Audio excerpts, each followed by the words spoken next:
Hello दोस्तों, welcome to English for all. आज हम पढ़ेंगे as I grew older poem को, जिसे लिखा है लैंगस्टन ह्यूज़ ने। लैंगस्टन ह्यूज़ का पूरा नाम था जेम्स मर्सर लैंगस्टन ह्यूज़, और ये एक American poet, social activist, novelist और प्ले राइट थे। दोस्तों, मैं आपको बता दूं कि जैज़ पोइट्री की जब स्टार्टिंग हुई थी ना, तब लैंगस्टन ह्यूज़ ने इस पर बहुत बढ़िया काम किया था, और इस जॉनरा को डेवलप करने में लैंगस्टन ह्यूज़ का बहुत बड़ा रोल रहा है। अब ये जैज़ पोइट्री क्या होती है? जैज़ एक तरह का ना म्यूज़िक होता है। जैसे आप अपने मोबाइल में सेटिंग चेक करना, वहाँ पर आपको जैज़, रॉक, पॉप अलग अलग जॉनरा मिलेंगे।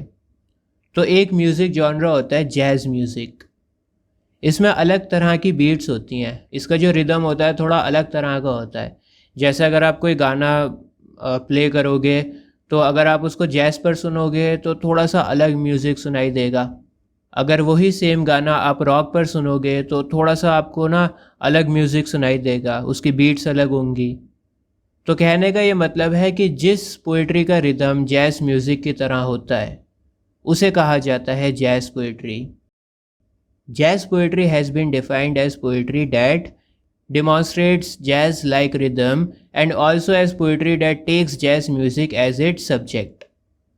तो ये जैज़ पोइट्री का जो जॉनरा था ना, उस पर लैंगस्टन ह्यूज़ ने स्टार्टिंग में काम किया है।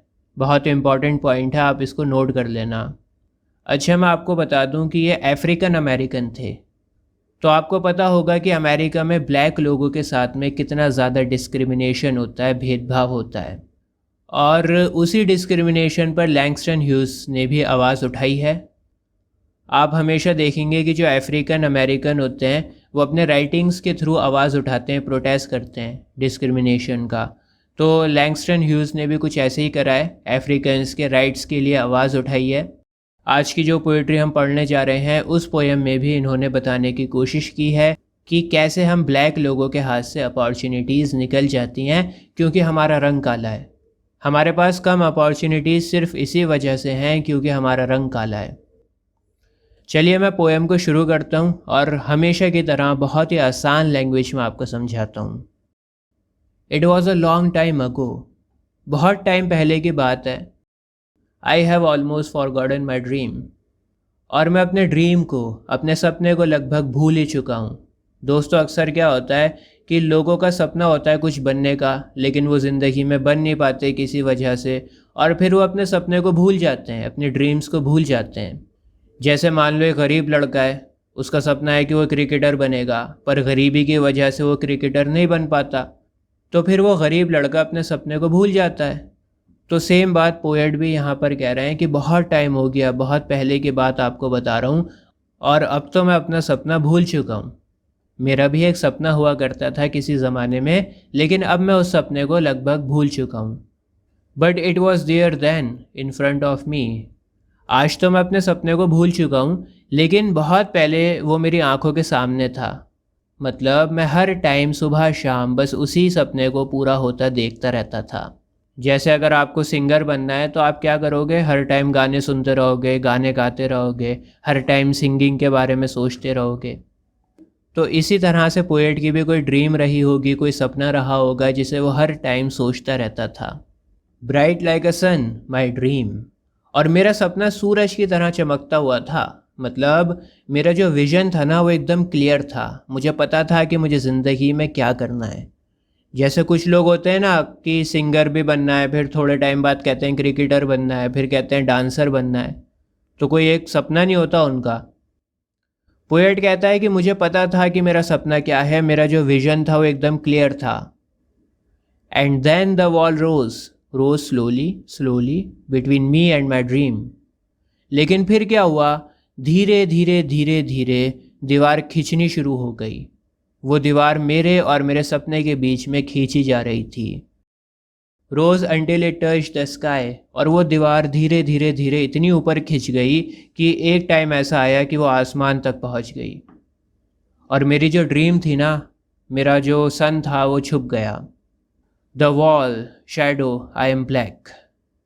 और जब वो दीवार खींची तो फिर क्या हुआ? सूरज छुप गया। और फिर जब उस दीवार की शैडो मुझ पर पड़ी तो उस शैडो की वजह से मैं काला हो गया। दोस्तों पोएट यहाँ पर कहना चाह रहे हैं कि मेरे और मेरे सपने के बीच में रेसिज्म आ गया। ये जो दीवार है ना, ये रेसिज्म है, डिस्क्रिमिनेशन है। मैंने आपको पहले भी बताया था कि अमेरिका में ब्लैक लोगों के साथ में काफ़ी डिस्क्रिमिनेशन होता है, काफ़ी भेदभाव होता है। तो उनके पास क्या होता है, कम अपॉर्चुनिटीज़ होती हैं। जितनी वाइट लोगों के पास में होती हैं उनसे कम अपॉर्चुनिटीज़ होती हैं ब्लैक लोगों के पास। तो कह रहे हैं कि जब वो दीवार खिंच गई तो उस दीवार ने मेरे सूरज को छुपा दिया, मतलब मेरी ड्रीम्स को छुपा दिया।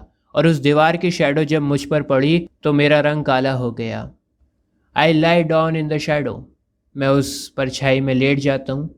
मतलब वो दीवार इतनी ऊंची है, आसमान को छू रही है, उसका तो मैं चाह कर भी कुछ नहीं बिगाड़ सकता। ना मैं उस दीवार को तोड़ सकता हूँ, ना फलांग सकता हूँ। तो मैं वहीं उस शैडो में लेट जाता हूँ और कुछ नहीं करता। No longer the light of my dream before me above me. और मेरी जो ड्रीम थी ना, जो सूरज की रोशनी मेरे ऊपर पड़ रही थी, वो आना बंद हो गई थी। पहले तो मैं बड़ी आसानी से देख पा रहा था अपनी ड्रीम को, मेरा विज़न एकदम क्लियर था।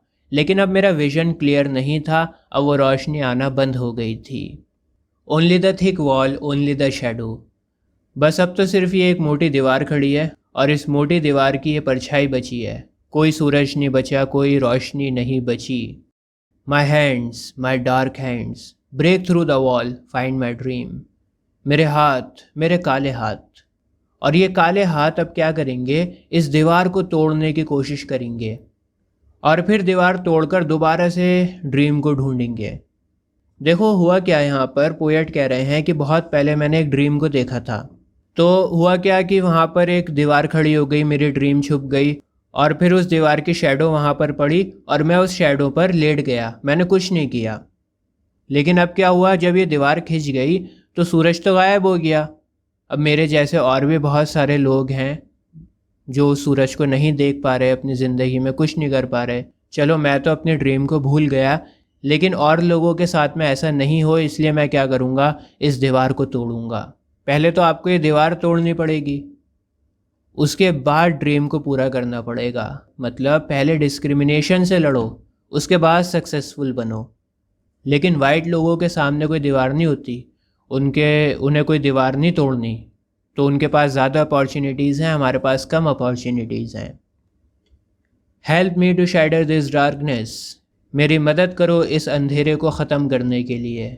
ये जो दीवार की वजह से हमें सूरज दिखाई नहीं दे रहा है, हमें रोशनी नहीं मिल रही है, इस दीवार को तोड़ने में, इस अंधेरे को भगाने में मेरी मदद करो। टू स्मैश दिस नाइट, इस काली रात को तबाह करने में मेरी मदद करो।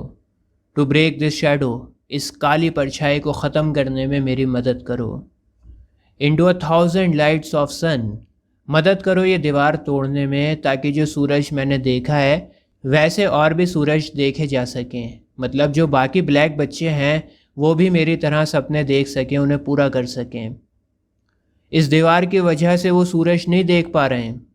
जब ये दीवार नहीं होगी तो हज़ारों सूरज चमकेंगे। इंटू 1,000 whirling ड्रीम्स ऑफ सन, और हज़ारों ड्रीम्स देखी जाएंगी जब ये दीवार नहीं होगी, बहुत सारी रोशनी आएगी। दोस्तों पोएम में ये बताने की कोशिश की गई है कि कैसे ब्लैक लोगों को ज़्यादा स्ट्रगल करना पड़ता है, वाइट लोगों को इतना स्ट्रगल नहीं करना पड़ता। और अगर हम ब्लैक लोगों को अपनी कंडीशन को सुधारना है तो फिर मिलकर इस दीवार को तोड़ना पड़ेगा, ताकि हम भी सक्सेसफुल हो सकें, हमारी कंडीशन भी सुधर सके, हम लोग भी ड्रीम्स को देख सकें, उस सूरज को देख सकें। हम ब्लैक लोगों को अंधेरों में रखा जा रहा है। उम्मीद है आपको आसान लैंग्वेज में पोएम समझ में आई होगी। इस वीडियो को ज़्यादा से ज़्यादा शेयर करें अपने दोस्तों के साथ में। आज के लिए बस इतना ही। जय हिंद।